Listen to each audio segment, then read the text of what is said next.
But somebody driving through the drive-thru came up to pick up their medication, and the pharmacist said, "Do you know how much this is going to cost?" And they go, I don't know.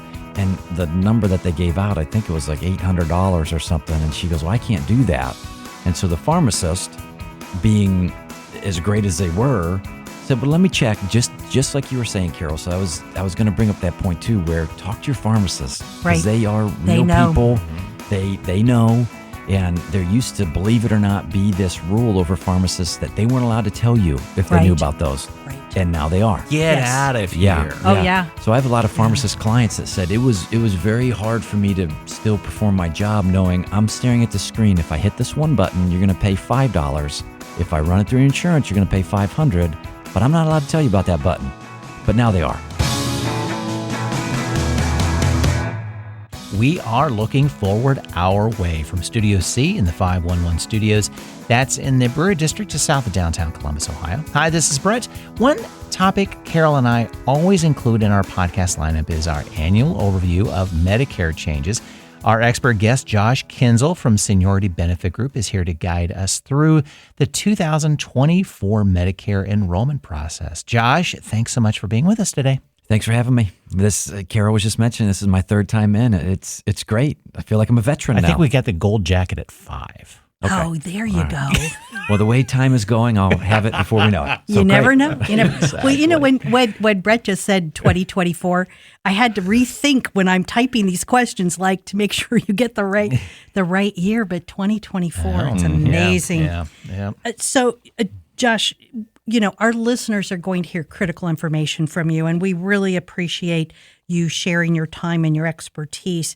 And listeners, there's nothing easy about dealing with Medicare and the open enrollment process. It can be daunting. So our goal today is to help take the mystery out of Medicare, review the changes that are coming in 2024, and let you know that there are organizations and people to help you. Right. And when you came in, we started talking about, things that we are all in common with, because we all kind of grew up together over the last decade and a half when it comes down to it. But I didn't realize you've been there for 16 years. Mm-hmm. It's like, oh my gosh. So talk about your journey through that, and establish a little bit what you're doing there and really what Seniority Benefits Group is doing as well, and why, which will all explain why you're here. Yeah, absolutely. Well, and it's one of those things where, looking back at it, I did not think my career would be involved in the Medicare system. And I know it's not a sexy business, if you will, but you know what? It's very, very rewarding. And going into college, my major is in human resources. So I knew I wanted to be around people and help where I could. And I also knew that in HR, it would be really hard to ever tell somebody they lost their job or something. I couldn't sleep at night. And as I was going through that, though, and taking an internship, we started working with my company through that internship. And then so my boss at the time said, "Hey, I know you're going to OSU. I know you have another year. You want to answer the phones for us?" And this was in 2006. And I said, "Sure, make a little bit of extra money and go through my senior year of college, finish out my degree." So we were always in the insurance business. We started with the group insurance, then where we'd go to employers and try to do it that way, or individual. And at that time, I was still telling people, "Hey, I know you want this insurance, but you can't have it because the ratios aren't right, or your fingernails weren't cut properly the other day." I mean, it was again a very hard situation for me to be in, delivering this bad news to people that I didn't think deserved it. And when we started shifting our focus in 2008 toward the Medicare side of it and the senior population and how we can help there, that's where it really clicked for me, where I didn't know at that moment in time if I was going to continue to be in insurance. But once we started doing that and helping folks take the mystery, like Carol said, out of the Medicare world, it became a very rewarding situation to be in, where I felt like I was helping people.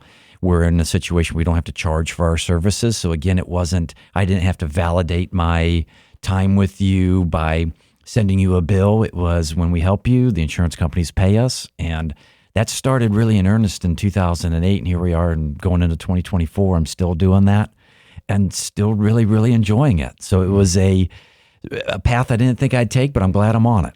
Mm-hmm. And as a former career counselor for 2 different schools, it does my heart well to hear an intern is successful in a career that started in an internship. Yeah, it did. And it wasn't what I was doing but it was because of the internship. Yeah, Carol, I ended up where I am now. So they are something that you really want to pursue if you can and take those opportunities. Right. But and more on just our company, Seniority Benefit Group, is we're solely focused on Medicare and really trying to alleviate some fears around that topic, which has just been exacerbated with the commercials. And I think we're going to talk about that, where it just, they froth everybody up into this fever pitch of you have to do something. And we're trying to scream from the rooftops at Seniority Benefit Group that just talk to us or someone like us. More likely, you don't have to do anything. Don't be scared of these national ads, because what you have probably is okay for you. But it again, 17 years into this, I still enjoy what I do. Us as a company, we still enjoy providing that service. So hopefully we'll continue to do that for many, many more years. Wonderful. You know, the healthcare costs are skyrocketing. We see that in the newspaper every day. Healthcare and pharmacy, it's not going to go down, needless to say. But I think that what is so daunting is that those of us who don't really have that knowledge of medical insurance coverage, it can be devastating financially for an individual if they are not on top of really making sure they have what they need in terms of coverage. Many of our listeners do know, they understand, they've been on Medicare for a while. I'm into it for a few years, so I kind of get it. But I also have, because of my retirement, somebody who helps me. So thank goodness that you all are out there. But let's make an assumption that some people who are listening are new to Medicare, this horrible maze of information to get through, and they don't realize the complexity. So there's lots of bits and pieces: Medicare A and B, the Pharm D programs, supplemental plans, and the Advantage plans, which your group works with. It's important that participants know and understand those changes that are happening in the Medicare costs within each of those groups. Tell us a little bit about those groups. Okay.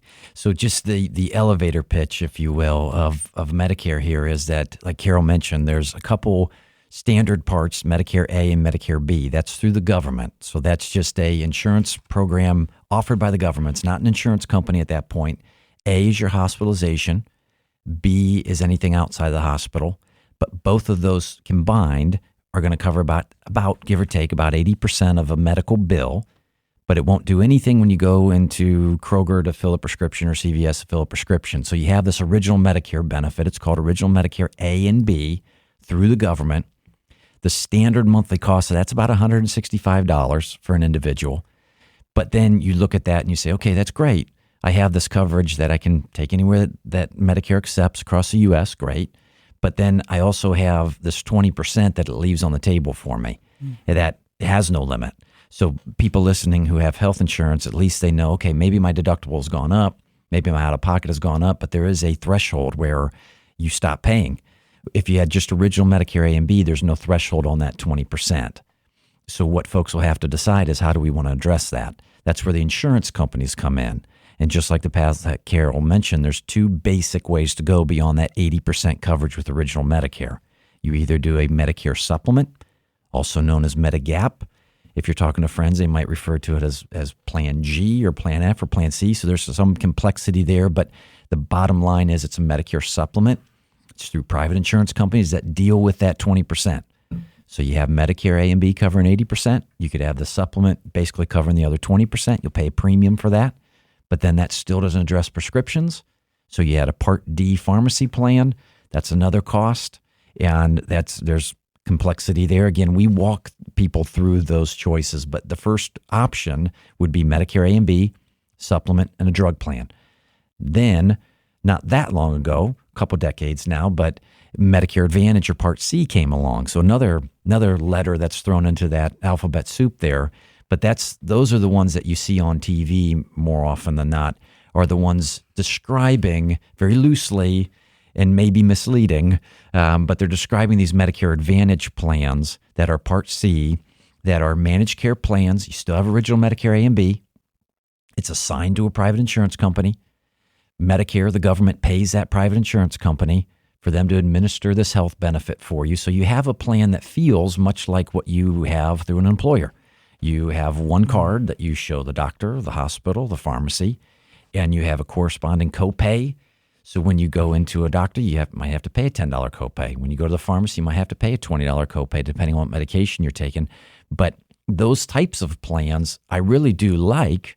But really recently, with all the national ads, it almost makes it seem like, well, I don't even want to talk about those, because if Joe Namath is touting them as much as he is, there must be something hidden underneath that I just don't want to be involved in. And as long as you know what you're getting into, they can work very well. My mom is on a Medicare Advantage plan. She loves it. My dad is on the first path, Medicare Supplement and Drug Plan.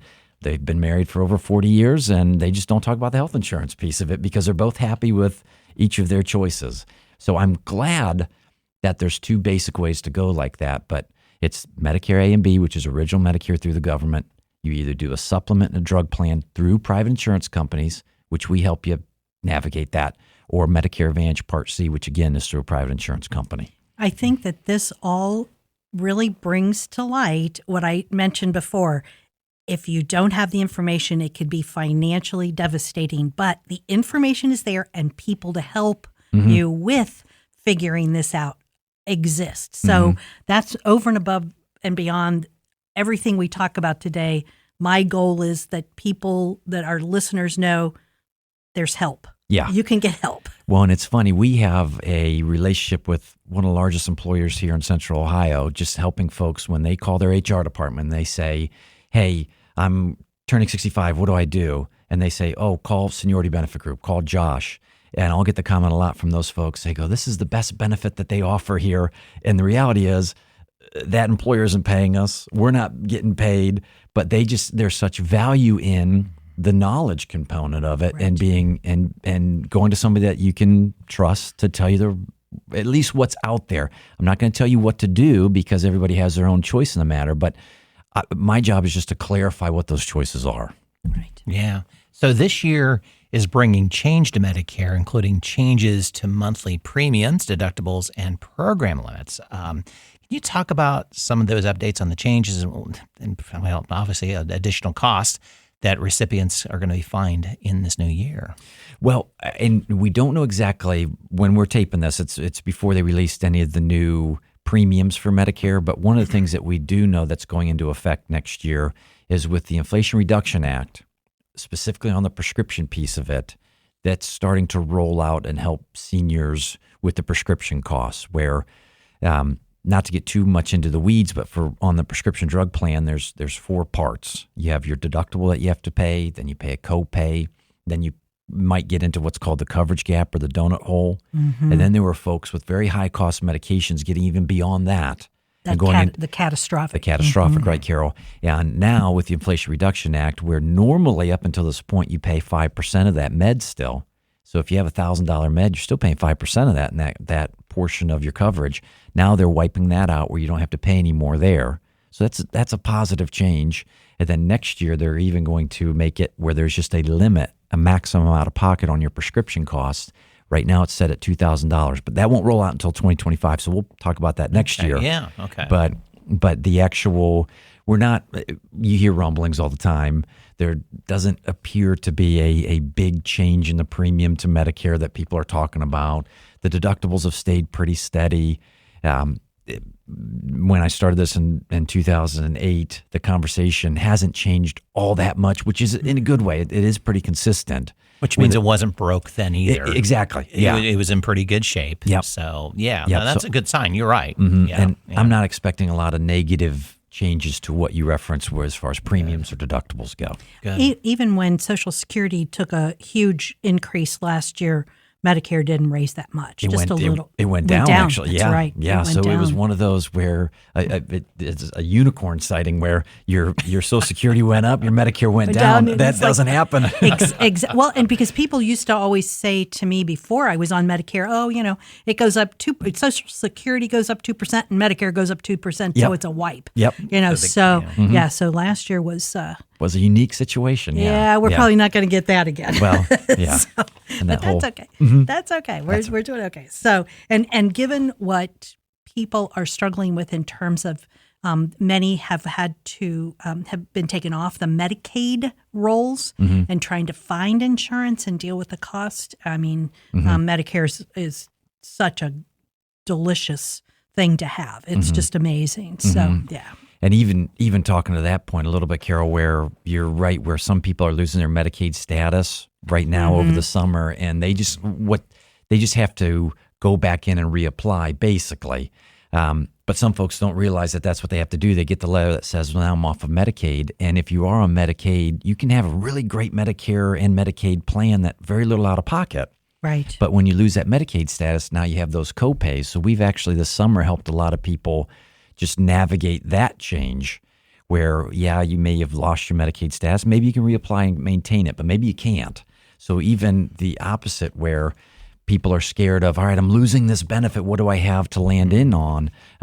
We're there to help say, yeah, it might not be all zeros like you're used to through the Medicaid system, which is great and well-deserved. But now here's how it's going to work going forward. So they're not as scared of that change. Yeah, there was an article in a national newspaper in the past week or so that some of the folks who are rolling off of Medicaid or not able to get it are children because the families aren't getting the information they need to re-up the kids on the Medicaid system. So it was like a 15-month-old who the parents lost the Medicaid on this baby and couldn't get her back on. But anyway, so and for listeners too, we actually do have a podcast coming up about Medicaid. It's really more a focus on Medicaid for older adults, but again, it's one of those issues where the more information and knowledge you have, the more powerful you are to protect yourself and your financial situation. Absolutely. So. And you referenced this too earlier, Carol, is that there are so many programs out there that people just don't know of, right? Where that's going to be a great podcast and very, very helpful. Right. So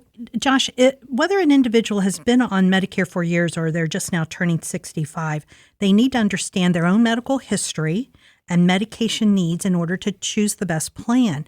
What's the most important in detailing health issues and physical abilities? What specific areas do they really need to pay close attention to? Well, it's not even so much their physical disabilities or health conditions, because the good news is we're not worried about those. You can go either direction that you want when you're making that first Medicare choice. You can do the supplement and drug plan if you want. You can do the Medicare Advantage, and they can't ask you any medical questions. So it's more of a risk tolerance of how much risk do you want to take on when you have a health insurance event, let's say. So if you are someone who unfortunately maybe has a chronic condition, maybe you lean toward more conservative approach of a supplement and drug plan, or if you're someone who doesn't have anything going on, but you're somebody who thinks that the sky is falling, which that's okay. We can't change that thought process, but maybe you don't want to be on a Medicare Advantage plan that might have a couple $1,000s out of pocket if something were to come up. So it really does just come down to how much risk you want to take on with it. Just like your car insurance or your home insurance, do you pay more up front to have a lower deductible?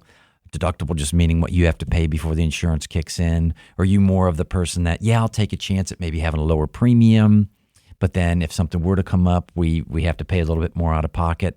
Those are the two fundamental choices in the Medicare world too, where if you're the type of person who likes to pay more up front for lower risk, that's in general a supplement and a drug plan. If you're somebody that likes to take on a little bit more risk to go for that savings a little bit, then that's Medicare Advantage. Right. But the good, and back to what I was saying earlier from my previous years working with health insurance on the individual market, where I had to tell people, you can't have that because of condition. The good news is the first time you make the selection, no one can tell you no. Right. So you can come into the system in real bad shape, and they can't say, I don't want to insure that because we didn't have to.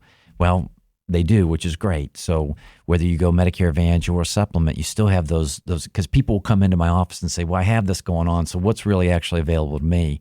And it's nice to be able to tell them still whatever you want. Right. I mean, we'll talk through it and we'll go through why you may want this or that or pros and cons, but ultimately it doesn't matter what kind of conditions you have. You still have the choice to make. But the one thing that led me to do traditional Medicare A and B is because I have a nurse practitioner. And at the time, and I don't know if it's changed since then, but at the time I was advised, if you want to keep your nurse practitioner, do Medicare A and B because they accept those. Where Advantage plans may force you to go to a doctor, even if that doctor, if the nurse practitioner works for the doctor will be your primary care on record. So it's all of these bits and pieces of information are important to make sure you have it for if you are first time going into Medicare. So I think TV is going to look different this fall. Thank God. Because we are so tired of seeing these commercials. We've talked about this every time you've been in. Yeah. In regards to the TV commercials were out there. Getting worse and worse. Yeah. So the new rules on how Medicare Advantage plans can be advertised, particularly the use of famous people to sell the programs and ensuring the ads are not creating false narratives on their connection to the government. So I think we all read the same article at the same time through AARP. I think we did because if nothing else, I gave Carol a heads like, we could talk to Josh about that this year. So can Finally, you give some changes? Yeah, can you give us some details on what to expect and what those commercials are going to look like? Well, you're not in the production piece of it, but what we're not going to see now. Well, and what I found too is that the people in production are very smart about figuring out nuancing it. Yes. Right. But the what they're trying to do, which I love, is that they're finally saying, look, you can't put Medicare cards on there. You can't make it seem like, oh, they're calling the government anymore. You have to be able to tell them they can't advertise in Ohio something that's not available to Ohioans.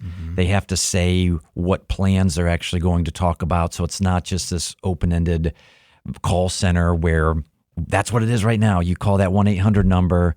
They can't just say only the highlights of everything like they are right now, where they say $0, free this, free that. You can get money back in your Social Security check, where that just wasn't. It was. I would always tell folks that they're not out and out lying, but they're just picking and choosing what they're presenting. And now there should be some more clarity of what that is. And so I'm sure we're still going to see advertisings. Yes, but maybe it will be more focused on, you might see one from a Humana, you might see one from an Anthem that clearly state, we are Humana, we are Anthem, we are United Healthcare. These are our plans. This is where you can go. It is available in your area. So you still have to interpret what that commercial's telling you, but hopefully it will remove some of the just open-ended, in-your-face, you should call us and you'll get your Part B premium paid for. You should call us and you'll get rides to the doctor. You should call us. You're going to have all this dental that you always wanted. Knowing that these are hot topics for folks, knowing that if they say it enough and flash it enough on screen, people are going to call. But people were calling, so the advertising was working. They were calling. They were talking to people over the phone that didn't really care about other than closing that sale. And so they would get you to flip. You might not even realize that you flipped to a different until you go in January and you try to use your card that you didn't think you changed. Now you have a different insurance company. And so it is, I'm very curious to see how I don't think the number of commercials aimed toward Medicare is going to change. Oh, no. But they got they got out of control. And so I'm glad that there is some focus on trying to reel that in. Yeah, and maybe have your pause button ready, because I have a feeling with my background in broadcast and such that they can get away with a lot because of the little notations they make, the little exclusions and the font size that you really had to pause and then go up to your TV screen and read. Yeah. So if you see a lot of that going on, or a lot of fast talk at the very end of a disclaimer, you know that, something they just said has exclusions. Something's not as they state, but it is at that point in time. Oh, yeah. I think I say this to you every year.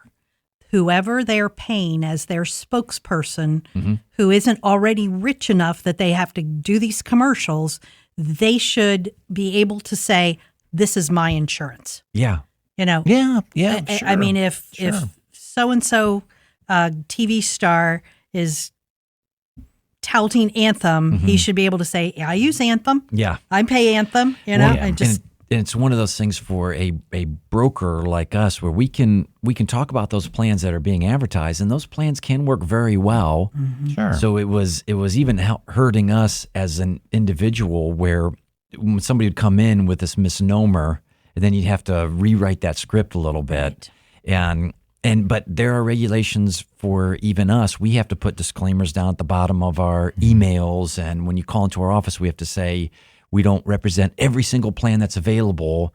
And at first we thought, oh shoot, now that they're regulating, it's going to make us harder for us to do business. But really, when you look at the nature of these rules, I think it is to really go after these call centers. And not to disparage anybody in that call center, everybody's earning a living. But I think what it's going to change where hopefully people aren't going to be tricked into changing. When, like you said, when January comes along, they didn't realize what they just did. Yep. That after the transaction's done, they know what they did. Mm-hmm. That's all we can ask. That's all we can. And it's just, and I know Carol, Brett, you're the same way where you hear that what some of these practices are, and you just think, well, how are people okay with doing this? I know. I mean, I know you're getting a sale, but you just told somebody this, and it's not that. Yeah, more money in your Social Security, even if it's only 5 cents. There's more money. Yeah. Which is crazy. Yeah. Very misleading. So I'm very curious to see what they look like this fall. Yeah. So speaking of misleading, Part D pharmacy is not much better. Yeah. So that Part D program covering your pharmaceutical needs, they're incredibly complicated. This is going to take a little bit of explanation here about donut holes and catastrophic levels. We have heard also recently there's a new Alzheimer's drug that's been approved, and it may come to play. It may make things more expensive. It could make things even more complicated. There's some changes. Tell us. Yeah. Give us some guidelines here. And that Alzheimer medication was something, not to get too far into the weeds, but they thought it was going to cost more than it actually is going to cost. Oh, that's so good. Medicare adjusted to that, and that was part of the reason Medicare came down. That Part B premium came down this past year. They said, well, we overshot what we thought we were going to have to cover as a Medicare system on this medication. So that was actually a positive change with the government, and nice of them to do this and recognize that, okay, maybe we did overcharge a little bit, so let's back off a little bit in 2023. So who knows, maybe they come off of it again next year because that drug that you're referring to is less expensive than what they originally thought, which is great. But that aside, there are many other drugs that are still very, very expensive, and more medications that are going from the injections or infusions into tablets and capsules, which make it an easier situation for folks to administer. They don't have to go into a center to have an infusion. They can just go to the pharmacy and pick it up and take it like any other medication they have. But those carry a very high price. And so right now, when we're running into, as that's trending, more and more of these oral chemo medications being very, very cost $1 million a year, shelf rates type of thing, where when we run that through the Medicare system now, that Part D, that individual, albeit a lot of it's being taken care of by the Part D insurance, but that individual is still going to come out $12,000, $14,000 for that. So with the Inflation Reduction Act, they are trying to, and ultimately will in 2025, say, look, regardless of what medication you're taking, the combination of medications you're taking, we're going to put a maximum out of pocket on these plans of $2,000. We don't know what that's going to do to the premiums of the plans, but the spirit of it is very welcomed, because that's always one of those situations where, again, back to my old days, where somebody brings in their list of medications, they don't want to take all these medications. They have no control over how much this costs, and I have to tell them, it's going to be a couple $1,000s next year for your meds. So any positive change in the prescription world is very much welcomed. Is that $2,000 a year max? $2,000 per year max, not per med total out of pocket. And I would say, running as many lists as I do, talking to as many people as I do, $2,000 is a pretty high amount that people, but there are folks obviously on, I would say the average out of pocket for medications, just if I had to put a number on, is less than $1,000 a year, where Because a lot of these are going generic. You're getting lower copays on those, but you do hear a lot about. And another positive change has happened is the insulin programs that now insurances can't charge more than $35. Right. Where that's been a very positive change.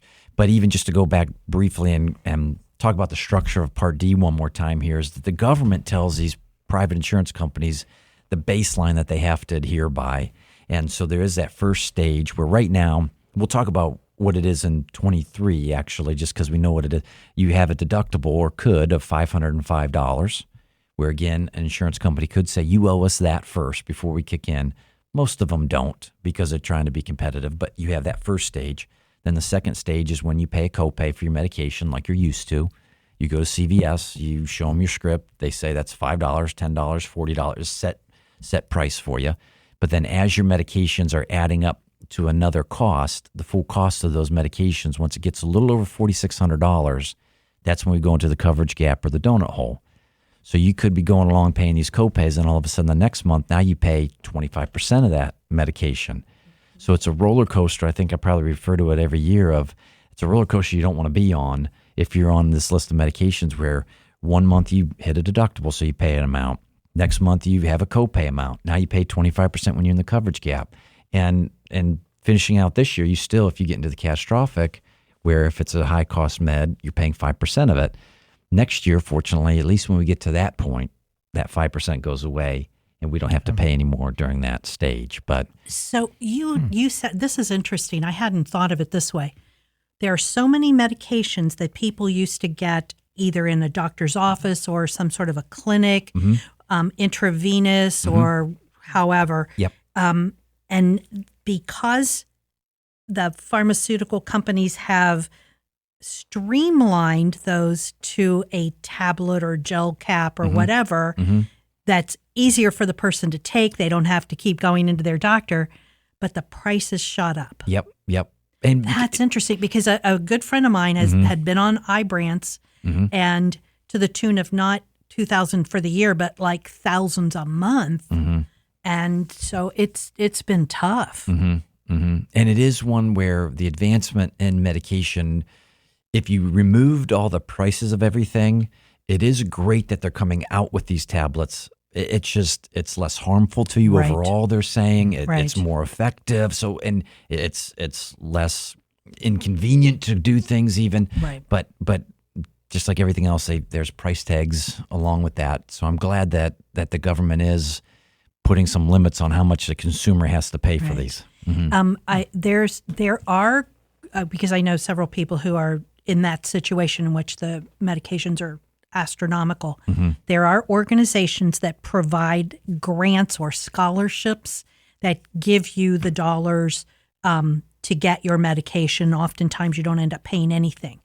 We can't really give that information out. You need to work with your doctor, your pharmacist, because it's different in every place and it's different by each medication. But if you are in a situation in which they're saying, oops, you have to pay $2,000 this month for this medication. Step back a second, take a deep breath, and start talking to the pharmacists. Usually know about those programs, and it's usually through foundations. And to that point, I was in a Walgreens the other day picking something up for allergies. So it was a minor thing, but somebody driving through the drive-through came up to pick up their medication, and the pharmacist said, "Do you know how much this is going to cost?" And they go, I don't know. And the number that they gave out, I think it was like $800 or something. And she goes, well, I can't do that. And so the pharmacist, being as great as they were, said, well, let me check, just like you were saying, Carol. So I was going to bring up that point too, where talk to your pharmacist because they are real people. They know. And there used to, believe it or not, be this rule over pharmacists that they weren't allowed to tell you if they knew about those. And now they are. Get out of here. So I have a lot of pharmacist clients that said it was very hard for me to still perform my job knowing I'm staring at the screen. If I hit this one button, you're going to pay $5. If I run it through insurance, you're going to pay $500. But I'm not allowed to tell you about that button. But now they are. So again, Yeah. more transparency, hopefully. And even like that Good RX programs. Yeah. I went to pick up a prescription, and I think it was only going to be like $15 or $20. Mm-hmm. And the young man he's just a clerk there. Yeah. He goes, "Oh, wait, hold on a second," and he pushed a button. Yeah. And Good RX popped in, and so I paid $8. I know. And it's like, oh my gosh, this is information. I got one more question about pharmaceuticals that I didn't tell you I was going to ask you this ahead of time. So Sure, yeah, I don't want to catch you off guard.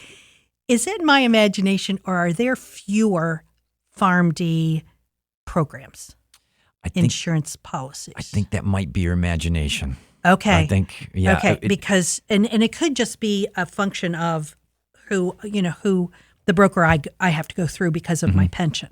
When I picked for 2023, I didn't like who I had 2022, but there was nobody else to go to for 2023 that wasn't going to be, like 2 or 3 times more monthly cost. Yeah, and to defend the individual that you talk to, because that is people can't believe, because the way we are in this society, you just assume that, well, there has to be something better. And sometimes there just isn't. So I do feel for the individual you're talking to too. I'm sure if there was something that was going to be better, they were going to tell you about it, Carol. And, well, I do think that they, in terms of what they could give me, they did. I just think they're probably limited on which programs work with this pension system. But the group that I have, you sign up for it thinking it's one company, but in actuality, it's really a different company. So I think I'm working with, blank, blank, blank scripts, and it ends up being something completely different. It's what I don't like about it is you really, you should be able to go into the website and figure out what's going on and everything. It's impossible. It's just I just like, okay. I'm not paying a lot, so I'm not going to worry about it. But still, I keep hoping when it all kicks in, I could get somebody else for next year. Well, and that's when we come back and during the open enrollment time, which we're coming up on here, we spend the most amount of time talking about the prescription piece, because that is a fixed cost. Really, folks need to take their medications, and they're trying to find how to make it less expensive, which we absolutely agree with and try to And it unfortunately, there is a lot of times where we're telling somebody, look, this isn't the answer I want to tell you, but what you have really is what you may need to maintain, because these other plans, we're looking at them and we wish we could find something lower for you, but just the way the program is right now, it's sometimes it's a struggle. So I am very excited about the Inflation Reduction Act trying to help specifically in that arena. Speaking of open enrollment, too, before we forget, what are the dates for open enrollment? Yeah, so anybody on a Medicare plan now, just look out, or depending on when this is airing, you may have received your annual notice of change, which comes in September, telling you what the differences are for next year. Before the open enrollment, we know all the plans for 2024 after October 1st. Then you can actually make plan changes anytime between October 15th and December 7th. And any changes you make during that time will take effect January 1st. Okay, great. Good. Well, we are taping this before the open enrollment window begins, so there are going to be changes.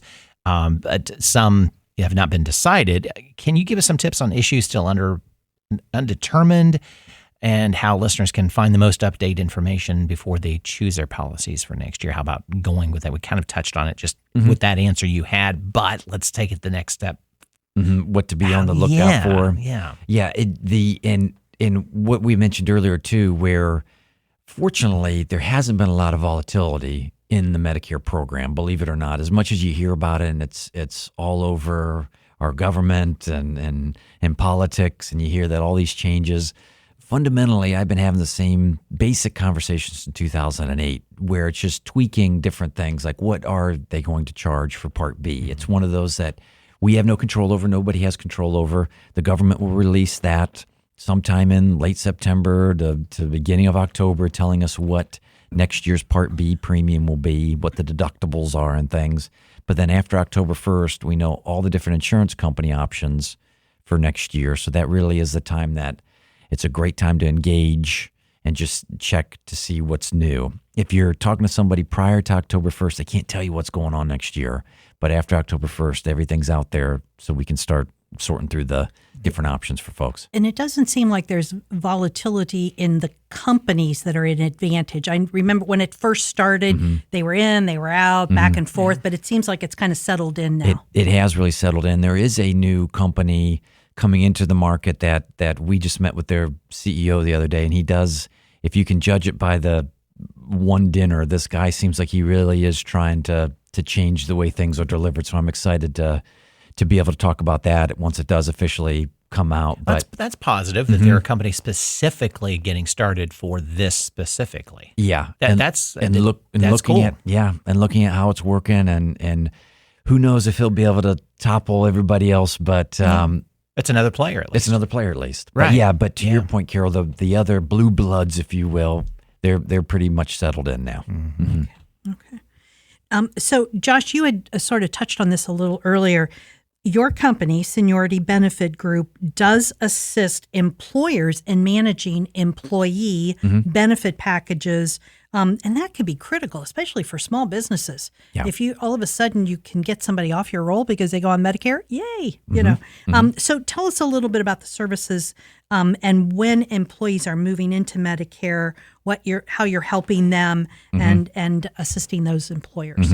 So we've always prided ourselves in helping those employers because that's what we came out of. My boss started the company to help with employee benefits, so he has that background. So we've always been in touch in that community. And when somebody is, especially a small group, it's so hard to deliver health insurance at a reasonable price for anybody involved, the employer, the employee. And if you're a small group, in the eyes of the government and Medicare, if you have less than 20 employees, as soon as you become eligible for Medicare, Medicare's primary. So let's say you work for a small mom and pop shop and you're turning 65 in December. As soon as December 1st rolls around, you have to have Medicare A and B, even if you stay on that mom and pop insurance. So what we have done is really tried to outreach to these employer groups to say, look, we understand a lot of your employees do have these questions. Let us help. And we've really got involved with a lot of large employers here because they see such a value in if Medicare's better for the individual and they leave the plan, the employer has less risk on the plan. The employee is happy that the employer told them that this was an option. Some people are scared that if they leave the employer plan, that if they're working there, they have to be on the employer plan. That's just not the case. And a lot of times it looks better if you say, hey, look, I'm not even here and I'm not tied to your benefits. I still want to work here, but I have my own thing going on through Medicare. And we do have a new tool that's called Shop Your Plan, where we're going to employers and it will be Shop Your Plan / that employer group. So it really is just a link that they can put into any announcements to their employees that, hey, if you want these guys to take a look at your situation while you approach 65, the whole tool is they'll go in, give us the basic information we would need to make a recommendation. We know what the employer plan looks like, the cost for the employees, so we can compare and contrast and say, look, based on your situation, stay on that employer plan. Makes more sense for you. Or based on what information you've given us, let's talk about Medicare and see if that's something you want to pursue. So it is just a tool that we have that can help. Kind of an aside question to that. Doesn't somebody who turned 65 have to register with Medicare even if they don't actually take their Medicare? Now, I'm glad you brought that up, Carol, because that is one of the biggest misconceptions out there. Okay. Where they do feel they have to do something. As long as you have employer coverage, so through an employer, whether it's your employment or a spouse, and if they have more than 20 employees, that's the piece of it, then you can delay all parts of Medicare. If you're not drawing Social Security, you can delay all parts of Medicare without penalty as long as you keep that insurance. So the only time really that you would want to delay all parts, or at least consider it, is if you have a health savings account where it's an HSA, and not too much detail there, but it's where you can put money aside tax-free. If you do have any part of Medicare, you can't put money aside tax-free, and there's a lot of employers offering these plans because it's less expensive, higher deductibles, just the reality of group benefits now. So we will get calls to say, well, I have this health savings account. I know I have to do something with Medicare, but when I do something with Medicare, I can't put into that HSA anymore. And that's where we can shine some light on the fact, as long as you keep that coverage, then you can delay Medicare A and B. There's not this, you go in and tell them I'm registering, but I'm not going to actually take it now. So you don't even have to contact Medicare. You don't have to contact them. They care when you go in to contact them to sign up later on. Right. They're going to say, okay, well, now you're 67 and you haven't been in here since 65. Where have you been? You produce a form from your HR department saying, well, I've been here. Government says, oh, you recovered. That's all we needed. Come on in. Okay. Now, that in most cases, though, to go back, most cases, you do want to at least get Part A of Medicare because it is a $0 cost to most folks. The only nuance is if you have that health savings account. So the underlying theme of this podcast is just make sure you know your options. Right. So when you're getting close, reach out. And if you're on Social Security, they are going to expect you to be paying for Medicare. So they could ask some questions. Yeah, and if you're on Social Security, you're automatically enrolled in Part A. So that is another, you have to know that as you're approaching 65. Are you drawing a Social Security benefit check? If you are, they're going to enroll you. Okay. And then employer, I guess, because I don't know the legalities of this, an employer can't force their employee to go on Medicare, though, or can they? Correct. They can't force. They can't. Yeah, okay. Not because of it. That'd be age discrimination. That's what I figured it would kind of be in that realm. Yep. But I could see but you're saving money by doing this. Well, but that's a discussion behind closed doors probably. But outward looking, they can't force you to. So it's still ultimately your decision. Correct. Okay. Correct. And the flip side of that question is they can't force you to maintain on their policy, because my question is then it could be if you got a really small group of people on an insurance policy and you lose people to Medicare, it could affect everybody else on that group policy. status because they don't have enough to be in it. That's a good point. So employers, Seniority Benefit Group can walk you through these issues. Yes. Yeah, the borderline number of how many employees you have. That could be tricky. Mm-hmm. Wow, Right. Not about that. Right. That's true. Yeah, because as you said, you have 5 or 10 people, and half of them are on a spouse's policy. Mm-hmm. 5 or so may not be enough to get a plan that makes sense, that you can afford, that the employer can afford, and the individual employees can afford. Right. Yeah, they could go to the open market and get it, especially younger kids. Yep. So. A lot of variables to that decision. Ooh, yeah. Well, this has been a great overview on Medicare. As always, every year we look forward to this episode just because we know we're going to get the facts, and that we know listeners can just kind of go, okay, it's going to be okay. And we just want Josh to come in and see it. Exactly. That's it. That's what it is. I love coming in. Yeah. You got any last words of wisdom? Just and I think I say this every year, and I it's because it's true. Make sure you're reaching out to somebody, and maybe not that 1-800 number on the screen. Try to find somebody local. There's a lot of people out there like us that are just in a lot of people don't charge for their services like us, where we are independent, so we can talk to these other insurance. We don't have to try to fit a square peg into a round hole. Just make sure you know your options. Don't feel scared. Don't feel overwhelmed with the decision. It's not that hard of one once you know what you're dealing with. So just make sure as you're approaching 65, either talk to your HR department and they'll maybe get you to somebody, or call us up or go to our website. We're happy to help. And listeners, we're going to have resources on our show notes on our website for this. One of the things that, Josh, we may not have really been specific about, Seniority Benefit Group is an organization that doesn't get paid by an insurer, like a pharmaceutical company or an insurance agency, based on who you get into their plans. There is a set governmental amount that is paid regardless of who you refer your clients to. And so, listeners, you want to make sure that when you're looking at companies like Seniority Benefit Group, you're getting that same service. You don't want to go to somebody who's getting paid and they're all going to put you into ABC Insurance Company because that's where they're going to get more money from. Mm-hmm. Mm-hmm. Yeah, that's so true. And we know that some folks do charge for Medicare reviews and everything.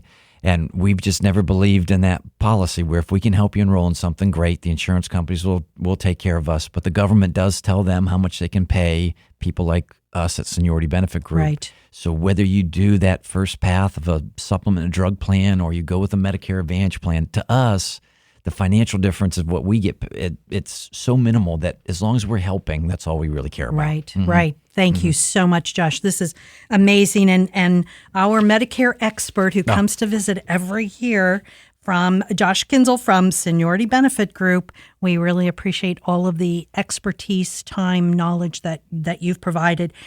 Listeners, thank you for joining us. And don't forget to check our show notes for those resources that we just discussed on our website. And for Josh's contact information also. You can find all of that at lookingforwardourway.com. And we're looking forward to hearing your feedback on this and any of our podcast episodes.